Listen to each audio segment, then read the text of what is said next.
ከፍተኛ ትችት ገጥሟታል። አታደበና ተናፍን ኪድንዶ ገዛና ምንም ያለ ጥፋቴ ያለ ምንም ያልሰራሁት ስራ ምንም ነገር አላደረኩም፣ ምንም ነገር አልሰራሁም። ግን ደግሞ እኔን በዚህ ልክ አታክ ለማድረግ መሞከር ትክክል ነው ብዬ አላስብም። አይ ካልሽ በሁለተኛው ዙር የሚሄደው አካሄድ ከባድ ሚዛን በጣም ስሜታዊ መቆጣጠር አቅቱኝ ከአይምሮ በላይ አንዳ በጣም እኔ እንጃ በጣም ያዘንኩት። ላሊበላዎች በየቤታችን መጥተው በር ላይ ጧጧት ይናር ለእንደሚያሳስ እያሳዩን ያሳደጉን በአስቸኳይ መጠፋት አለበት። አማራ ክልል ሌላ ችግር ጠፍቶ ነው ወይ? እናትህን ግደልና ዝነኛና ሀብታም ትሆናለህ። መለመኑ ማስቆም ይሻላል ወይስ መለመናችንን ለምን ለሀገር አሳየሽ ለምን በቪዲዮ አወጣሽ ብሎ ሰው መውቀስ ይሻላል?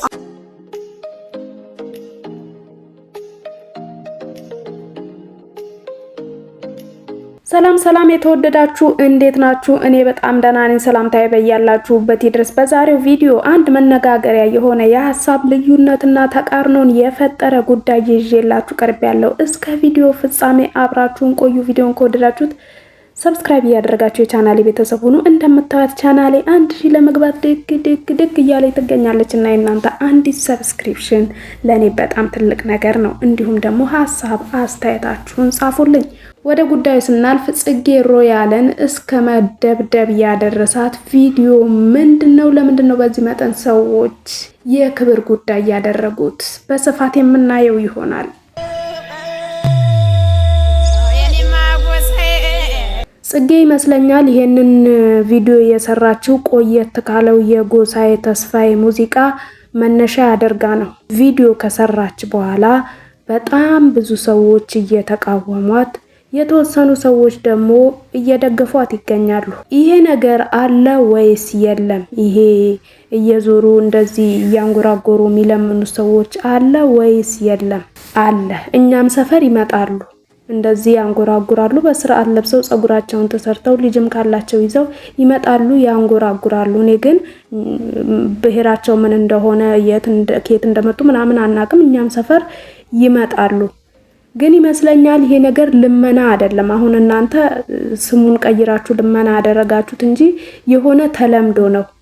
ያንን ነገር ካላደረግን ወቅቱ ሲደርስ የሆነ ነገር ይደርስብናል የሚል ባህል አለ፣ ወይም ደግሞ ተለምዶ አለ። ወቅቱ ሲደርስ ያ የሚሉት መጥፎ ነገር እንዳይመጣባቸው ዞረው እንደዚህ የሚበሉ የሚጠጡት የሚኖሩበት ቤት እያላቸው ልጅም ተሸክመው ምንም ብለው ሀገር ለሀገር እየዞሩ እንደዚህ ያንጎራጎሩ ይለምናሉ። ይሄ ልክ አሁን ጎጂ ባህሎች አሉ አይደል? እንደ ሴት ልጅ ግርዛት ምናምን መቅረት ያለበት ባህል ነው።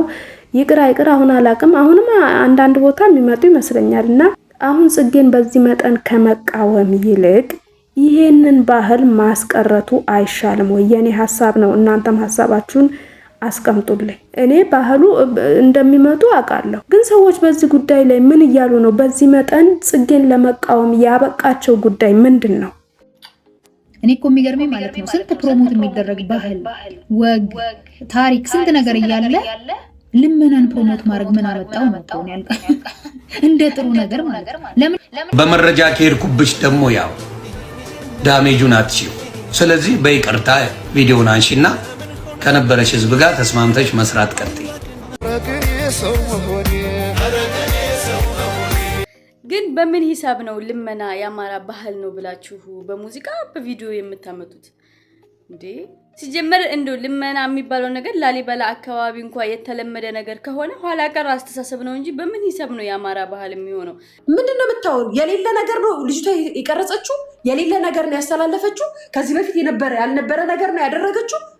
በሚያምር ቪዲዮ፣ በሚያምር የአማራ ልብስ፣ በወሎ ልብስ፣ በሚያምር ሽሩባ፣ በሚያምር ጽድት ባለ ነገር ነው አምጥታ ባህሉን ያሳየች። ቢገባች ጭንቅላት ቢኖርሽ ማለት ነው። ሊያ በጣም ትክክል ናት። ልጅቷ ቡትቶ አልለበሰችም፣ አልተጎሳቆለችም፣ ግን የነበረውን ነገር አሳይታለች። ግን ልመና አይደለም ይሄ። ክብርን ዝቅ የሚያደርግ ነገር ሳይሆን መቅረት ያለበት ባህል ነው። በመዝፈኑ ይቅርታ ጠይቋል። ምክንያቱም ስለ ላሊበላ የሚያውቅ ሰው የለም። ላሊበላ ንጉስ ቅዱስ ነው። ቅዱስ ንጉስ ልክ እንደ ንጉስ ዳዊት የማህበረሰብ ገጽታ እየተበላሸ መሆኑን አያውቅም። ጭራሽ አማራውን የወሎን ህዝብ የላሊበላን ሰው በለማኝና ባባወደ ስለታመጣለህ እንዴት ነው ነገሩ? እኛ ደጉ አባታችን ቅዱስ ላሊበላን እናውቀዋለን። ደጁን የረገጠው ደጁ ሳለምነው እናውቀዋለን። ያንቺ ደግሞ አለማወቅሽ ከልክ በላይ ሆነ፣ ከልክ በላይ በጣም መረብ ዘለልሽና እኔ እንጃ ስለ አባታችን ስለ ቅዱስ ላሊበላ እንደዚህ አይነት ነገር አይሰራም። ምን ለመስራት እንዴት እንዳሰብሽ በጣም ግራ ይገባል። እና ይሁንሽ ላይ ራስሽ እንደ ሌላ ነገር አስበሽ ከሆነ ትጠነቀቂሻል። እንደዚህ ቪዲዮ ተገቢ አይደለም። አባታችን ቅዱስ ላሊበላ ዓለም ለማየት የሚጓጉለትን ዓለም እንዴት ባየነው ይሄን ቅዱስ ቅርስ ቦታ እንዴት በተመኘነው ባየነው በሚሉበት ሰዓት አንቺ እንደዚህ ተራ ቪዲዮ ሰርተሽ አባታችን ቅዱስ ላሊበላን ለማቆሻት ሞክሪ። ወገን እኔ ስላልገባኝ አንድ ጥያቄ ልጠይቃችሁ። ይሄ እሷ የሰራችው ቪዲዮ ቅዱስ ላሊበላ ከሚባለው ንጉስ ጋር ይገናኛል? እረ የማይገናኝ ነገር አታገናኙ። የምትናደዱበት ነገር የሆነ የምትሰለሰሉበት ነገር አጣችሁ እንዴ? እሷ የሆኑ እንደዚህ ከምን ተነስተው እንደዚህ እንደሚዞሩ ሰዎቹ እንግዲህ እሱን ነገር ነው እንጂ ለማሳየት የሞከረችው ከእንትኑ ጋራ የሚገናኝ አይመስለኝም። ተረጋጉ፣ በእውነት ተረጋጉ። ግን ደግሞ እኔን በዚህ ልክ አታክ ለማድረግ መሞከር ትክክል ነው ብዬ አላስብም። ይሄ ላይክ እንዴት ተብሎ እንደታሰበና ነገሮች እንዴት ብለው እንደተጠበዘዙብኝ አልገባኝም። ግን እንደዚህ መደብደቢያውን ትክክል ነው ብዬ አላስብም። ቤተሰቦችና ዛሬ እንግዲህ ያቡ ይመጣል፣ ከሱ ጋር ወደ ቤት ይዞኝ ይሄዳል ማለት ነው። ቤተሰቦቼ የምትወዱኝ የምታከብሩኝ እንግዲህ ያለሁበትን ሲቹዌሽን ለማሳወቅ ያክል ነው። እናንተ ደህና እንደሆናችሁ ተስፋ አደርጋለሁኝ። ጎጃም አካባቢ የሆነ ወቅት ጠብቀው የሚመጡ ናቸው። ጀስት የሆነ እንትን ብለው ከዛ በኋላ ግን የሉም።